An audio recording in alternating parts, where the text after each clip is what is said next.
Pues muy buenas tardes, me da mucho gusto verlos, tener su presencia en este día, dominguito, de familia, pero también de seguir aprendiendo. Esta es nuestra segunda sesión de la materia Derecho Civil 2 y vamos a comenzar. Así que sean muy bienvenidos. Vamos a Gracias. comenzar con el concepto de la posesión. Fíjense, en muchas ocasiones confundimos la posesión con la propiedad.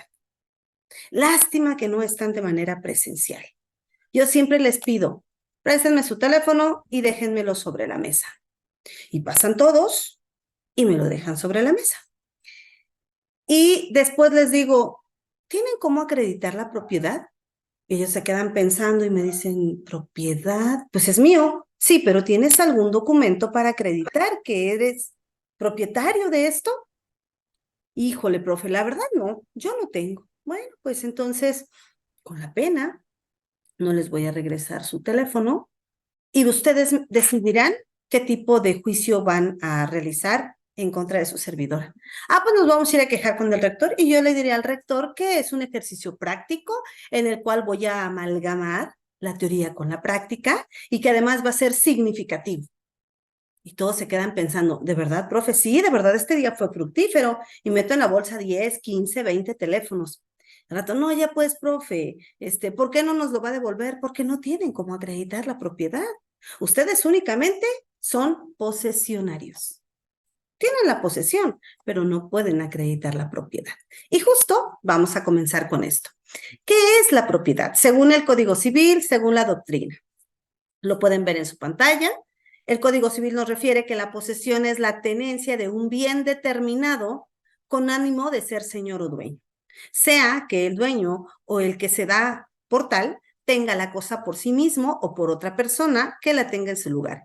Y a manera de él, el poseedor es reputado, es decir, es señalado dueño, mientras es otra persona no justifique serlo. Es decir, es muy común que los fraudes en materia de bienes inmuebles se generen por esto. Yo tengo la posesión, se lo vendo.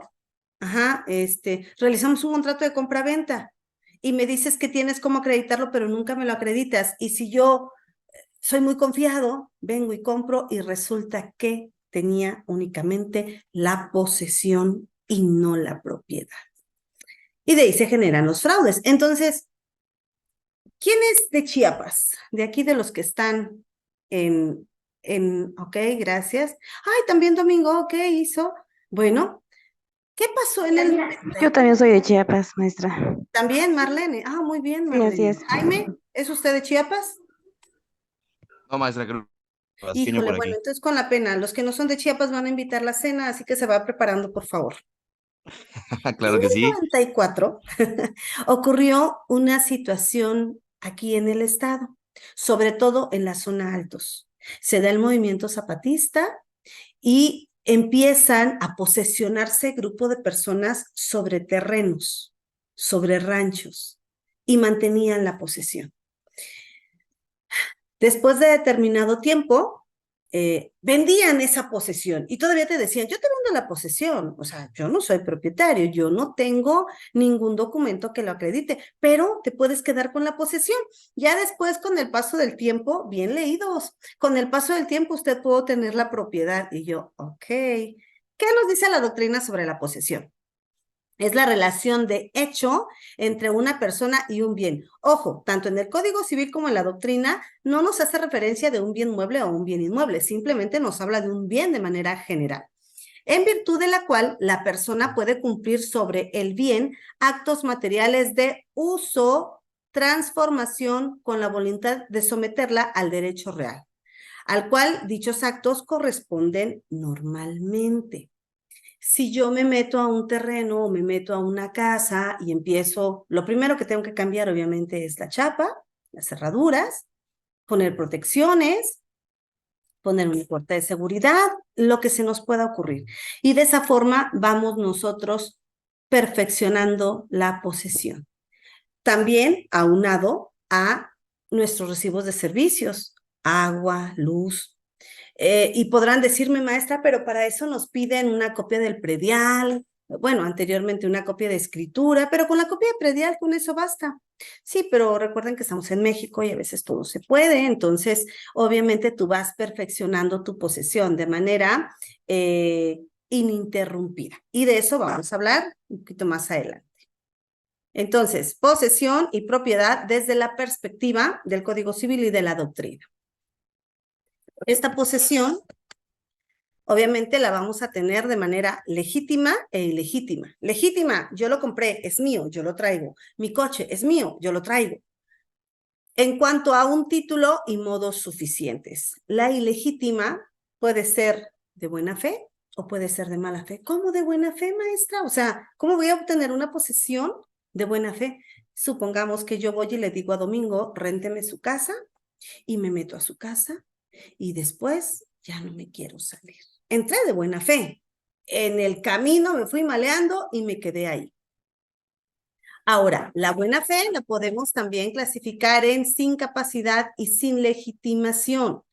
La mala fe puede ser simple, puede ser viciosa. Y ojo, en esta, de manera ilegítima, obviamente tenemos a los muebles, el hurto, la estafa, el abuso de confianza, y los inmuebles que pueden ser con violencia, clandestinidad o el mero abuso de confianza. Te permití entrar, estuviste ahí viviendo en mi casa, me pagaste los primeros meses, luego me dijiste que enfermaste y ya no me quisiste pagar, entonces abusaste de mi confianza o dijiste que ibas a pasar a firmar un contrato de arrendamiento y no viniste a firmarlo y te excusaste. Entonces, estas tres que vemos aquí las vamos a encontrar tipificadas en el Código Penal.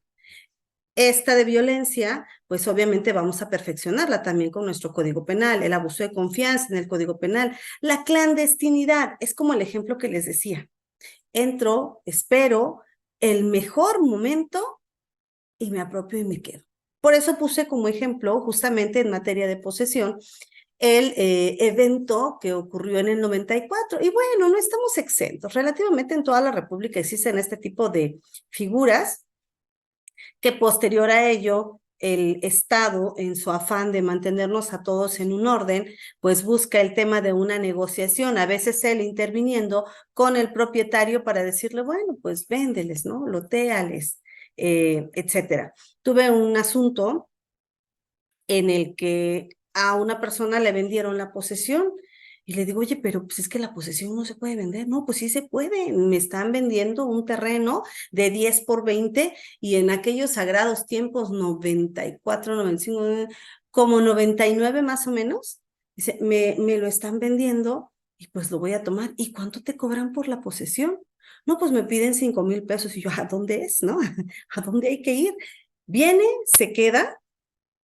Después de determinado tiempo, empiezan a meter servicios. El Estado dice, bueno, es una colonia, no podía ser irregular, era una colonia a todas luces, en un abuso de confianza, en una violencia, en una clandestinidad. Y bueno, entran los servicios, entran hidrantes, entran transformadores para todas las personas. Hace apenas unos años me tocó a mí contestar la demanda de esta persona y el propietario, fíjate cómo estuvo todo. Hacen un censo y les dicen, ok, ¿quiénes van a querer luz? Y dice Domingo, yo, Marlene, yo, Jaime, yo, ok, pásenme su nombre, vámonos. Copia de credencial del lector, no importa que no sea de aquí de la colonia, porque ya el INE estaba dando, fíjate, credenciales, como ya venía también el tema de las votaciones y todo esto, pues dieron INE al por mayor.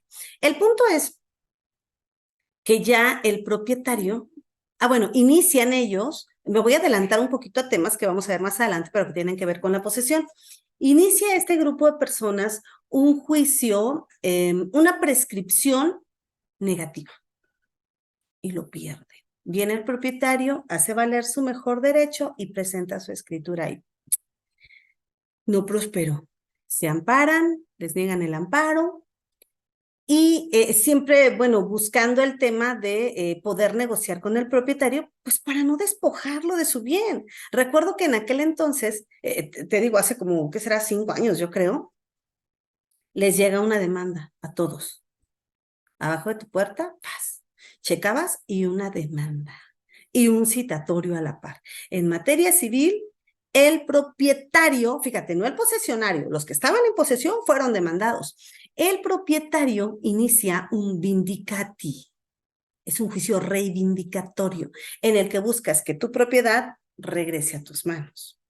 Y obviamente pides dentro de tus prestaciones que lo saquen de la casa, que lo desalojen.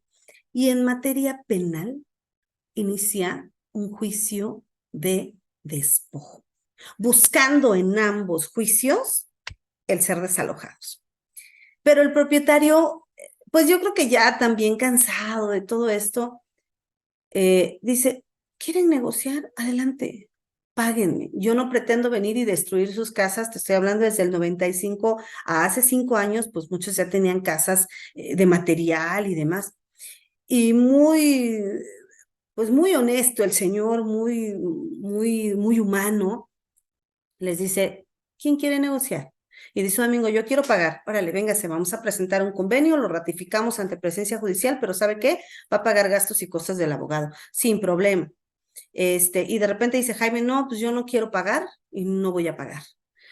Obviamente avanzó el juicio y ya casi aquí, con el tema del desalojo, dijo, ok, adelante, negociemos. Y relativamente esa colonia se ha ido regularizando, pues gracias a las demandas. Creo que eran como 300 y tantos lotes, porque era una extensión muy grande de terreno. Y ahorita te puedo decir que un 75% ya se concientizó y dijo, ok, vamos a pagar. Y todo esto deriva de una posesión. Alguien vendió una posesión, pero no se puede. Pues sí se pudo. Ellos lo pudieron hacer. Ahorita ya están avanzados en el tema de un juicio y muchos ya de un convenio. ¿Buscando qué? Pues obviamente el tema de obtener una escritura pública. Y dice el señor, yo les firmo sin problema, yo les firmo su escritura. Eso sí, apúrense porque ya estoy medio viejito, no sé que me vaya a morir y entonces van a quedarse con más problemas. Hasta eso, fíjense. ¿Preguntas o dudas sobre el tema de la posesión legítima e ilegítima? No más. Ok. Entonces proseguimos. Contenido de la posesión. Para que el corpus, es decir, se considere cumplido, es necesario el contacto directo entre el poseedor y el objetivo, pues basta que el objetivo se halle a disposición del poseedor. Así, el que toma posesión de un fundo, es decir, de un terreno, no necesita poner los pies sobre él mismo, con que mande a alguien más, que venga, que lo haga. Adquisición de la posesión puede ser originaria, puede ser derivativa, puede ser en tradición y existen diferencias entre ellas. La originaria es la conjunción del corpus con el animus. Tengo toda la intención y voy y tomo esta posesión. Derivativa es lo que hacían estas personas. Yo te vendo mi posesión, no te preocupes, yo tengo 3 años ahí. Listo, tú entras con los mismos 3 años que yo decía, wow, qué maravilla, ¿no? Y la tradición consiste en la entrega de una cosa para trasladarla a quien recibe la posesión de la misma. Cosa, algo movible. Diferencias. La posesión originaria se obtiene a través de la transmisión de derechos que realiza el propietario en favor del poseedor. Ojo, propietario, no de poseedor a poseedor, como lo estaban manejando de este lado. Mediante compraventa, donación, herencia o donación en pagos. Es decir, sí te la entrego, pero fíjense, esto me hace recordar en el derecho romano y aún con muchas personas ya más grandes que nosotros, dicen, es que no es la casa de la señora María Lacroix, no, es ahora la casa de Iso. Pero la gente ya de mayor edad dice, no, por tradición es la casa de la señora María. O sea, ahí vive la nieta, pero es la casa de. Así lo hacemos referencia en materia de tradición, en materia de tradición. Proseguimos.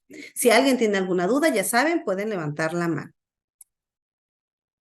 Aquí viene el tema de la prescripción. Hace rato lo comentaba en el ejemplo, prescripción positiva, prescripción negativa. Hay personas que entran, que rentan y que al final del día no quieren salirse. Y tienes que iniciar un juicio, materia civil, un vindicati, materia penal, una de despojo. ¿Qué buscas en ambos? El desalojo. La prescripción adquisitiva o usucapión, que es ocupación, es un medio de adquirir un derecho de propiedad para uso y ocupación a lo largo del tiempo y en las condiciones determinadas por la ley. En otras palabras, es una figura jurídica que permite la estabilización de la propiedad mediante la transformación de una situación de hecho en una de derecho, consolidando el título a favor del poseedor o usucapiente. Es decir, esta prescripción nos va a permitir gradualmente cambiar de posesionario a propietario. ¿Y cómo lo vamos a acreditar? Pues obviamente con el documento idóneo, que es una escritura para bienes inmuebles y una factura para bienes muebles. ¿Ok? Nuestra legislación chiapaneca, obviamente, habla de estas figuras, los códigos civiles hablan de estas figuras en materia de prescripción. Y créanme, no todo lo podemos, a lo mejor conocer sí, pero practicar no. Recuerdo que hace algunos años a mí me tocó iniciar un juicio, fíjate en el nombre, era un juicio, era una prescripción positiva, no, era un juicio pero al final decía de retención de posesión. Fíjate, un nombre que yo decía, ¿y esto con qué se come? Dios mío, yo esto no lo vi en el código, ¿no? Y ahí me ves buscando en el código, prescripción positiva de retención de posesión. Jesús bendito, dije, ¿y esto cómo va? Empiezo a leer la demanda y dije, bueno, pues vamos a contestarla. La nuera en aquel entonces, el suegro le había supuestamente donado la propiedad a su hijo. Ahí nacieron sus hijos, o sea, es decir, sus nietos, los nietos del señor, crecieron y se fueron.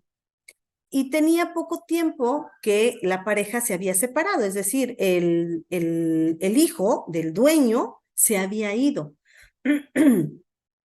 La señora se queda reteniendo la posesión. Por eso era una prescripción, un juicio de retención de posesión, porque ella quería seguir reteniendo. ¿Y a quién demanda? Demanda a un suegro, porque aunque estaban separados, no se habían divorciado. Le demanda este juicio. El punto es que yo vengo a juicio como tercera porque demanda al dueño y demanda a mi cliente. Y mi cliente era un arquitecto que se encargaba de comprar terrenos, construir condominios y venderlos. Entonces viene el señor y me dice, miren, este juicio de prescripción positiva de retención de posesión. Empiezo a leer, le digo, oiga, pero pues ella es la nuera. Y ella dice que su suegro les había donado a los dos. El Código Civil es muy claro y dice, cuando asciende de tanto, tiene que ser forzosamente ante notario público. Y por ahí nosotros rebatimos.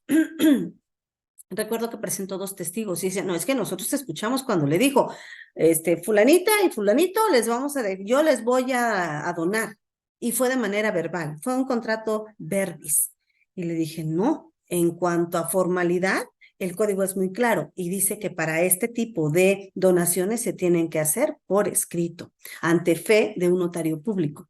Al final del día, contesté la demanda, obviamente en sentencia, a nosotros nos absuelven el hecho de que ella siguiera reteniendo, porque ella decía que porque ella salía a regar las plantas, a cortar el pasto, y pues la casa de donde ella vivía estaba como a 20 metros del terreno que había vendido el suegro. Ella quiso iniciar un juicio de prescripción. ¿Para qué? Para seguir reteniendo la posesión cuando ni siquiera se le había afectado. Al final del día enfureció al suegro, el suegro inició un juicio reivindicatorio y uno de despojo y la sacó. Y le dijo, en efecto, tú misma dijiste que mi hijo ya no vive ahí, entonces tú no tienes nada que hacer ahí. Y como no existía un documento donde acreditara que en efecto el hijo tenía un derecho, simple y llanamente la señora tuvo que salir, ¿ok? Y esto va muy ad hoc a lo que estamos viendo en cuanto al tema de la prescripción. La prescripción adquisitiva tiene como finalidad eliminar las situaciones de incertidumbre sobre la propiedad de los bienes para facilitar su circulación, es decir, para que yo pueda venderlo, para que yo pueda donarlo, para que yo pueda arrendarlo. Y como mencionamos ya, es una forma de adquirir la propiedad en su carácter original, es decir, mediante la posesión continua de un activo por el tiempo que establezca la ley. Positivo 5 años, negativo 10 años.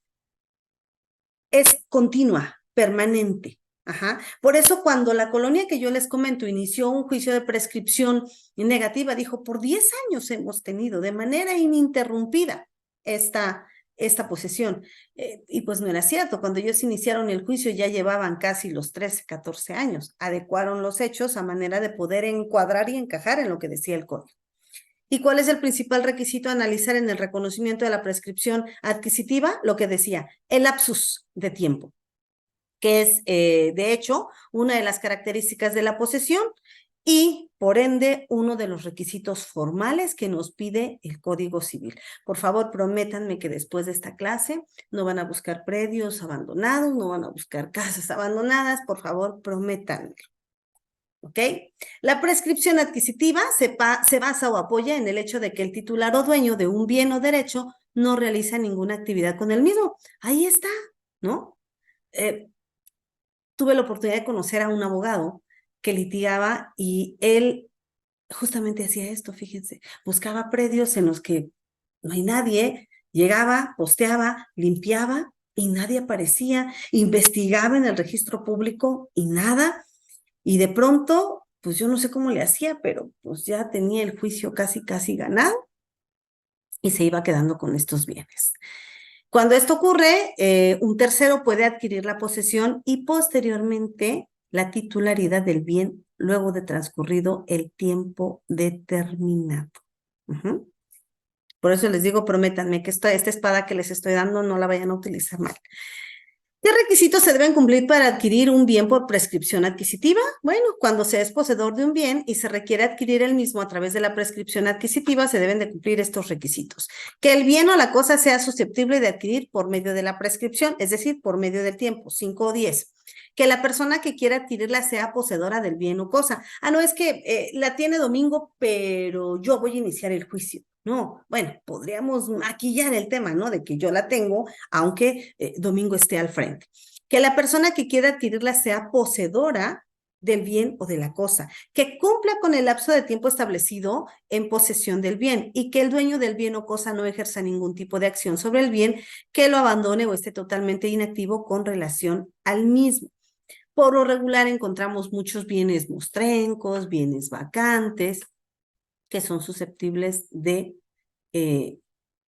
posesión, de prescripción.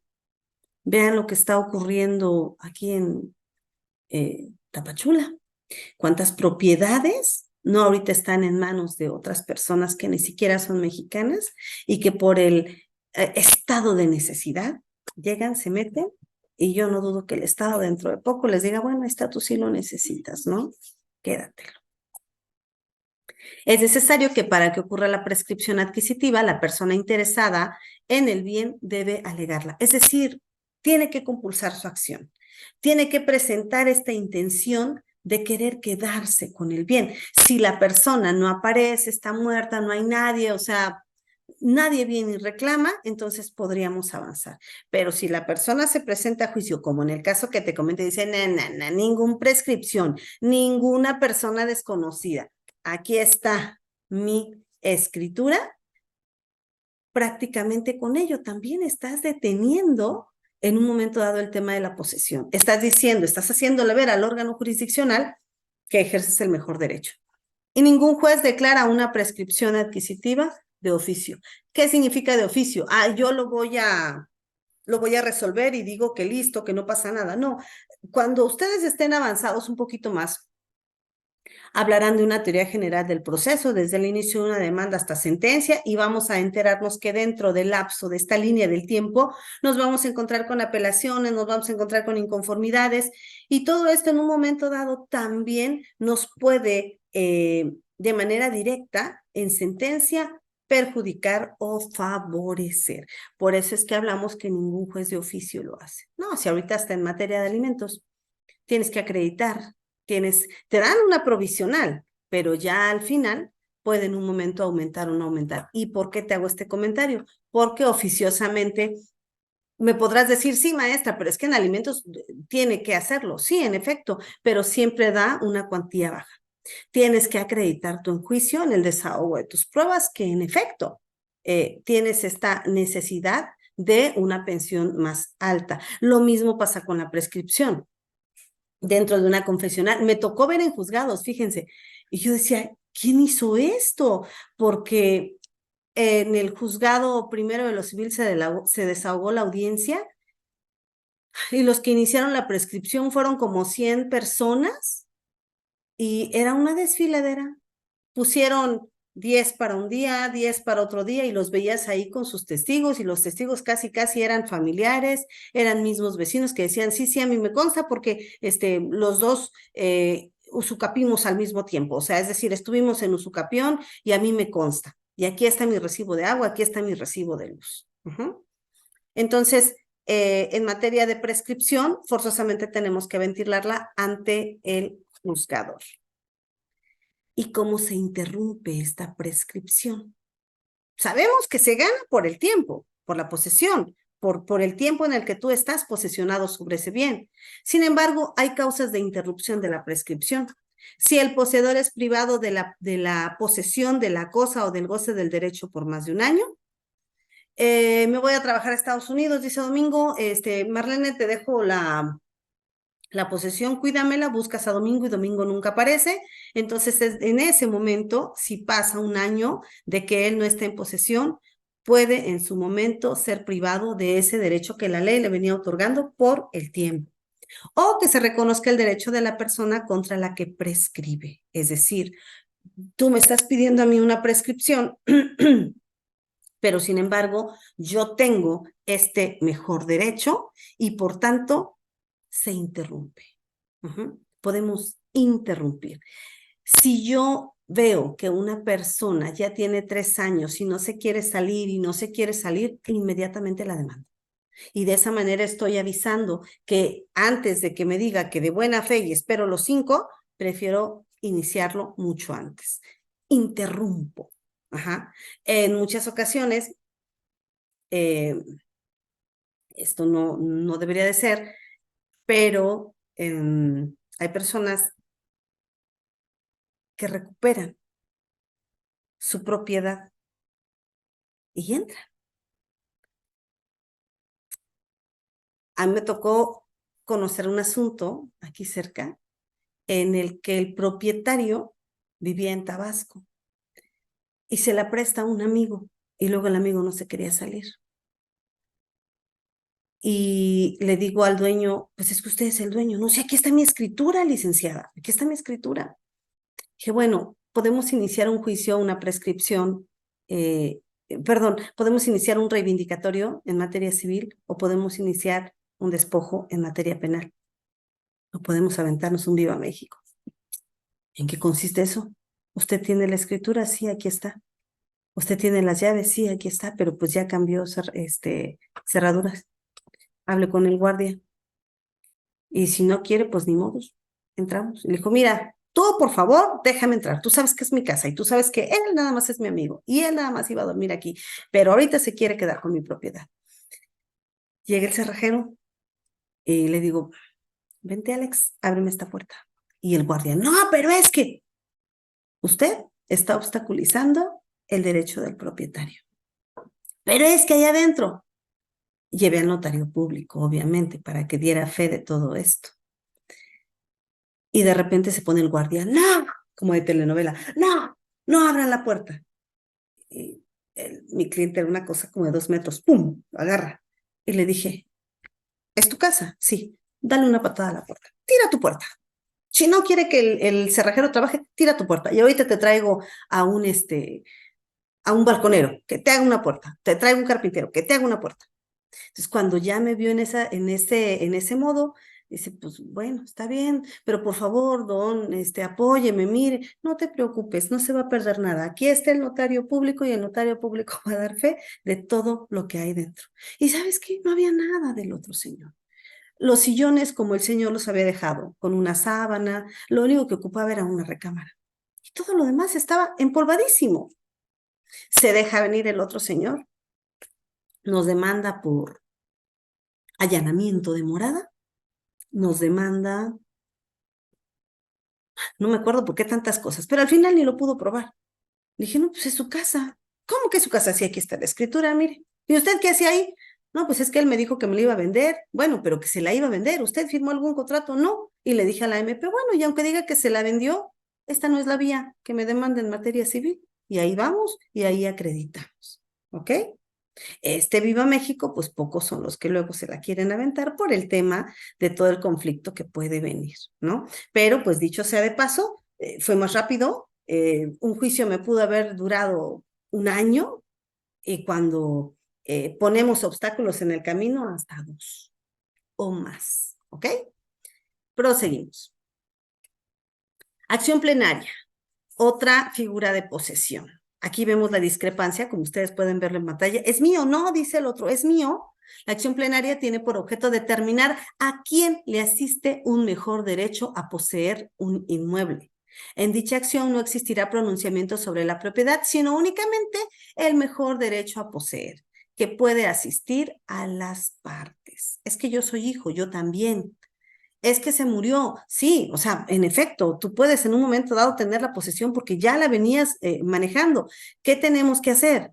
Iniciar un juicio, a lo mejor, de un intestamentario y de esta forma poder determinar a quién le asiste el mejor derecho. Pero si desde antes o son hijos o vivían ahí, esta es una acción que también nos puede dar luz para poder determinar quién es quien tiene el mejor derecho. Hace poco me decía una alumna, maestra, es que mi tía cuidó todo el tiempo a mi abuelo y todos los demás ya estaban de acuerdo en que ella se quedara con la casa. Y ahora resulta que este tío que ni siquiera venía, dice que quiere también parte de su herencia. ¿Repudiamos todos a favor de ella? Le dije, no. Inicien su juicio, un sucesorio intestamentario. Y al final del día, cuando ya tengan sentencia, entonces sí repudien a su favor. Porque me tocó analizar un asunto en la licenciatura, me tocó analizar un asunto en el que una persona muere y estaba el papá de este señor en posesión. No estaba en tela de juicio de que él estuviera casado y de que tenía hijos. El señor inicia un juicio por sí solo. Y dicen, sí, pero es que la posesión la tienes tú. En efecto, no hay ningún problema porque pues yo me separé, dice la señora, pero aún así estoy casada. De ese expediente yo aprendí que no puedes repudiar hasta después de que tenga sentencia. ¿Qué crees que ellos repudiaron antes? Y si el pastel, de aquel lado teníamos a 3 hijos y a la señora y de este lado teníamos al hijo. Imagínate un pastel, una quinta parte le tocaría al señor. Pero como repudieron antes, a favor de su mamá, en sentencia, la rebanada de pastel se partió a la mitad, mitad para el papá y mitad para la señora. Por eso ahora, como tip les digo, nada de repudiar antes, peleen el juicio, obtengan la titularidad de herederos y posterior a ello, entonces sí, viene el repudio. Pero esto sale en cuanto al tema de la acción plenaria. ¿A quién? Y la ley no va a decir, ah, bueno, es para ti, no, estamos hablando de posesión. Y a quién le compete, yo me voy a pronunciar únicamente en cuanto al tema de la posesión. ¿A quién le compete? ¿A quién le asiste el mejor derecho? Por eso aquí el tema de la figurita de la posesión. Otra figura que tiene que ver con el tema también de la posesión son los interdictos, que son juicios sumarios que se orientan a mantener un estado de hecho que sin más ha sido indebidamente modificado por los actos del perturbador o despojante. Tenemos el interdicto de retener y el interdicto de recobrar, como su nombre lo dice. El interdicto de retener presupone la molestia o turbación de un hecho o de derecho, es decir, uno o más actos que atenten contra la posesión perturbándola materialmente o que impliquen negación del derecho a la misma. No te dejo entrar. Interdicto de recobrar presupone la privación o el despojo de la posesión y se exige que en la desposesión haya mediado violencia, clandestinidad, engaño o abuso de confianza. Hace poco me llega una señora que me lleva una amiga y me dice, oye, habla con ella, fíjate que tenía una casa se dedicaba a esta chica, esta señora, a la política, pero yo no sé cómo, dice, le entregó la posesión a su pareja sentimental y aparte le firmó las escrituras. Digo, bueno, ¿y por qué se las firmó? Es que él me dijo que era nada más por un determinado tiempo y que era para hacer un trámite. El trámite nunca lo hizo, nunca gestionó el supuesto crédito que iba a sacar en el banco. ¿Y sabes qué? Se quedó con la casa. Se quedó con la casa, se quedó con dinero y le cerró la puerta y no la volvió a dejar entrar. La señora dice, lo que traigo puesto es lo que ve que tengo. Bueno, aquí entonces hablamos de este proceso de interdictos, de retener y de recobrar. De retener, lo mantengo. De recobrar, tú lo tenías, ahora me lo das. ¿Ok? Y seguimos hablando de posesión. Vamos a hablar de un instituto que tiene injerencia, vamos a ponerlo aquí para que ustedes puedan ver el dibujito, tiene injerencia directamente sobre bienes inmuebles, sobre bienes muebles, y si es vehículo, bueno, pues vámonos ahí a Hacienda, ¿no? A verificar a nombre de quién está la propiedad, perdón, el bien mueble. Pero si es un bien inmueble, existe una institución que se llama Registro Público de la Propiedad y de Comercio, el RPP, que es la institución que va a tener a su cargo y sobre todo su objetivo es dar certeza y seguridad jurídica de los actos relacionados con la propiedad de un inmueble. Y también lleva nota de todos los procesos legales que intervienen sobre el mismo, desde su adquisición o su situación legal. Es decir, sobre ese bien hay un gravamen, sobre ese bien hay un embargo, sobre ese bien hay una hipoteca. Entonces, no puedes vender, no puedes comprar, pero se nos hace muy fácil de pronto venir, realizar el acto y luego nos damos cuenta, licenciada, no está su nombre. Licenciada, ¿qué es un gravamen? Porque dice que hay como 5 o 6 gravamen, aquí está la lista. Ni te metas a comprarlo, vas a comprar problemas. Un gravamen es un aseguramiento que pone un juzgador en materia en muchas ocasiones de deudas.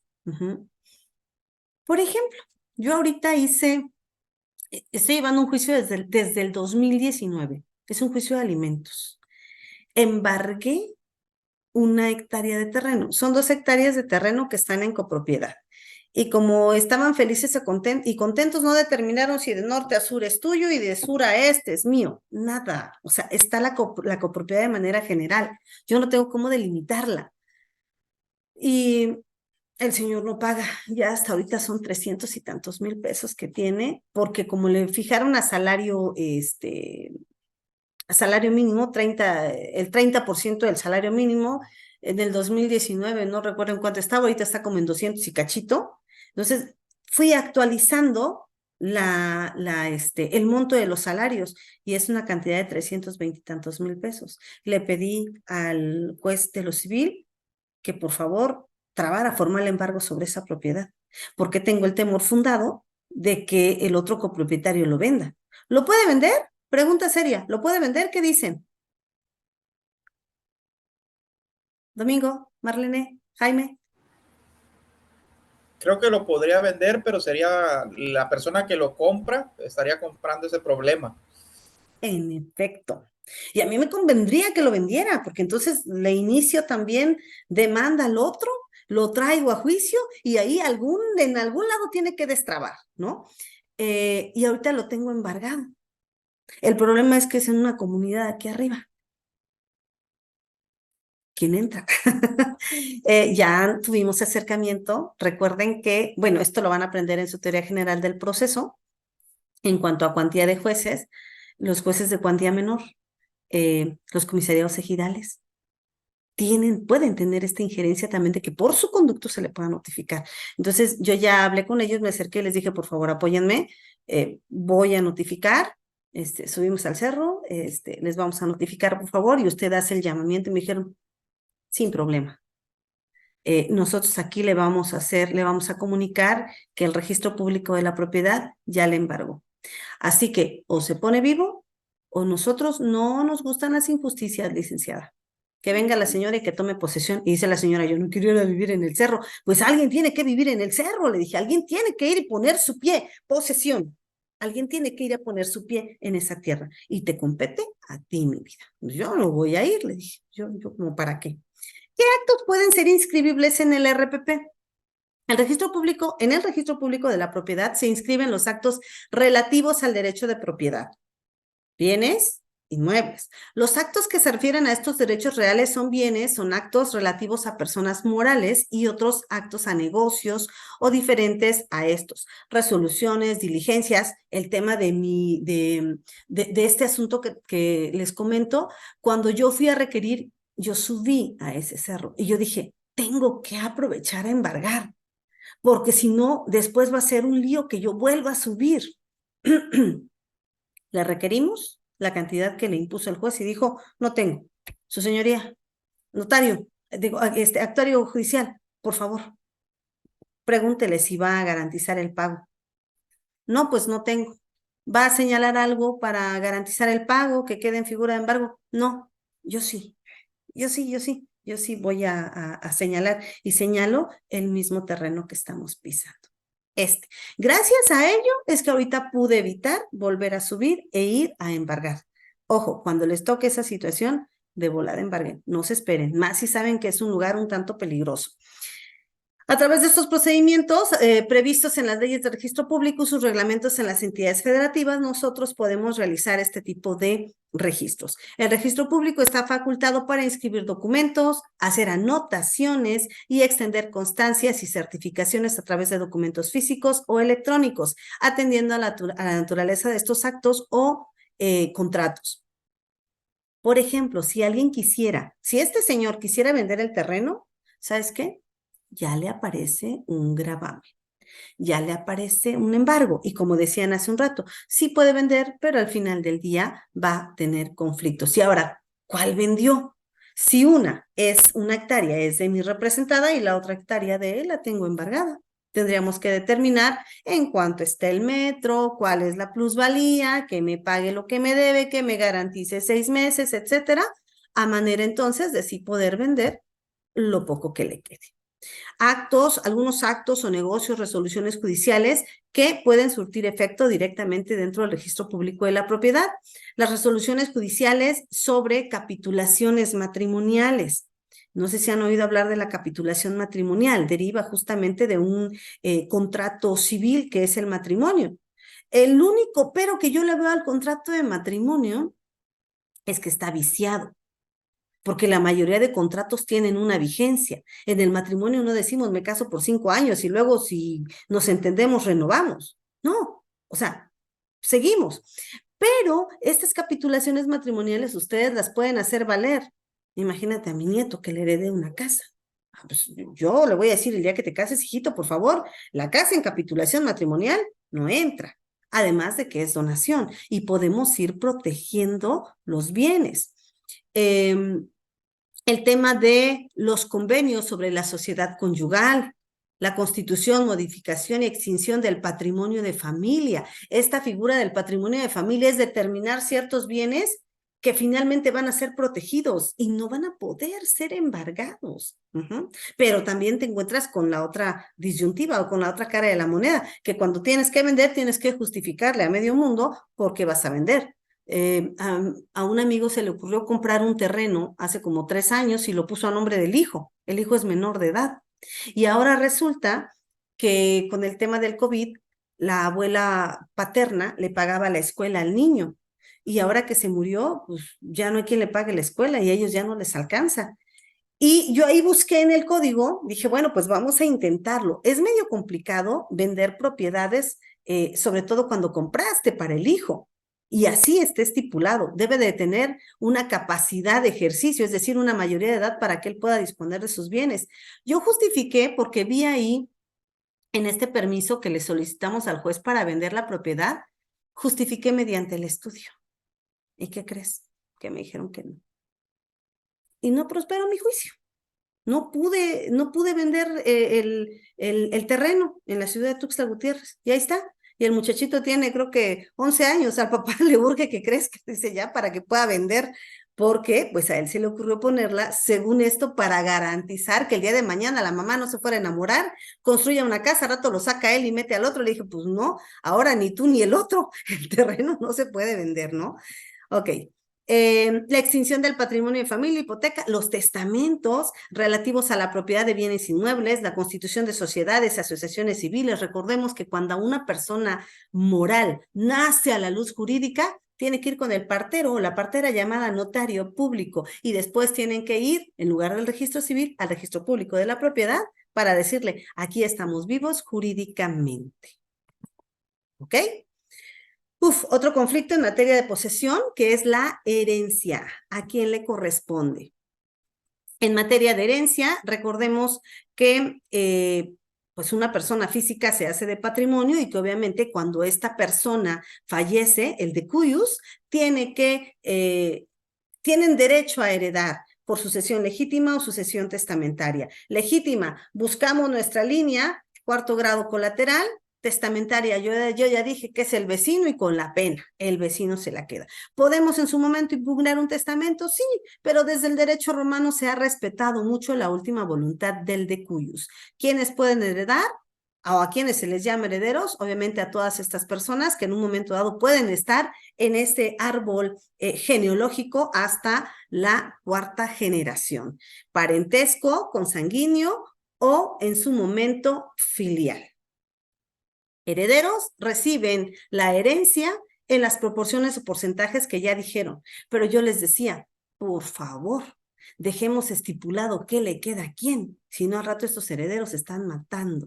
Y los legatarios, a estos se les deja únicamente determinado objeto, determinada cantidad específica en dinero, o le lego el coche, le lego mi celular, le lego mi perro, porque también hasta eso ahora es materia de controversia. En materia de legados, pues bueno, el legatario es aquel que adquiere el derecho de una cosa, a excepción de las diferentes clases de legados que nos marca la ley. Capacidad para heredar, capacidad sucesoria es la aptitud de poder recibir la herencia y en otras palabras es toda aquella persona que no se encuentra incapacitada para la ley. Es decir, todos en su momento pueden heredar, a menos que sean menores o incapaces, bueno, tendrán la representación y sí es bien importante que nosotros lo señalemos dentro del testamento. ¿Cuál puede ser una incapacidad para heredar?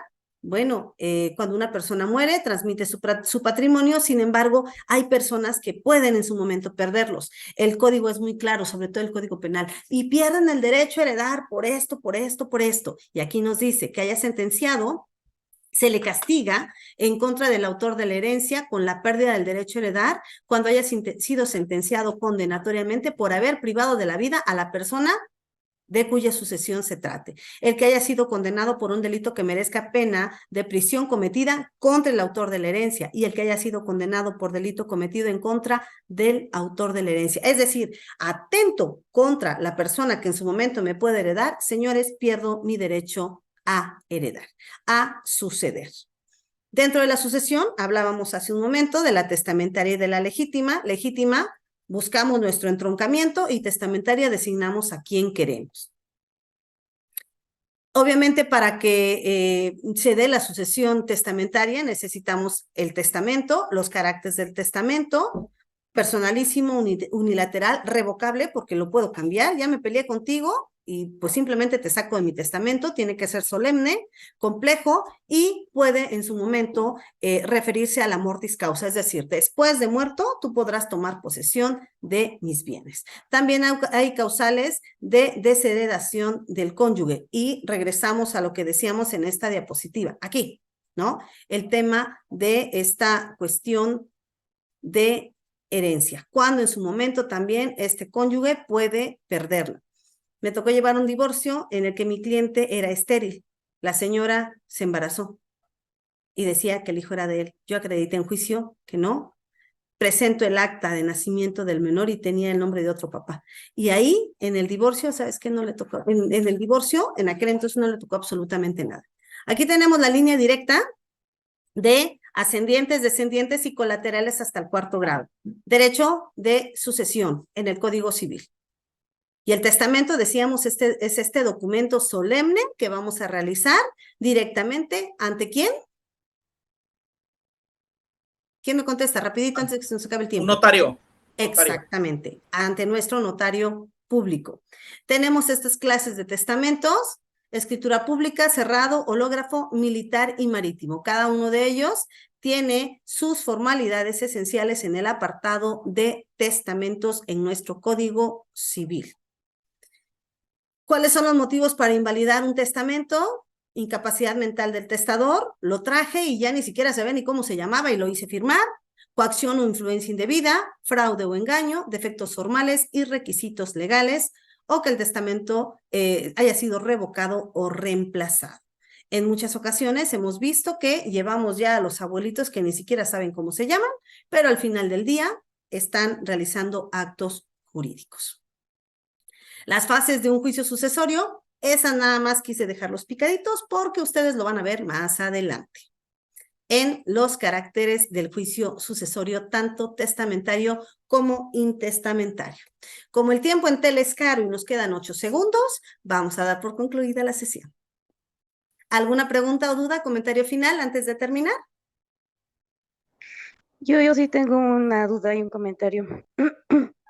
En los terrenos de posesión, se puede iniciar un juicio por desplazamiento, por despojo, y se aplicaría algún embargo.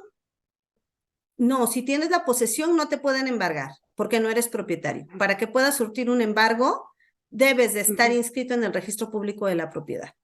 En un tema de posesión no te lo pueden embargar. Okay.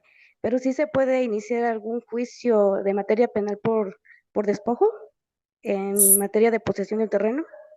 Ah, claro, claro. Les ponía pues el ejemplo de esta colonia donde el propietario inicia dualmente la demanda. La inicia en materia civil por un reivindicatorio buscando sacar a las partes y la inicia en materia penal por despojo, buscando también sacar a estas personas que se habían posesionado del terreno.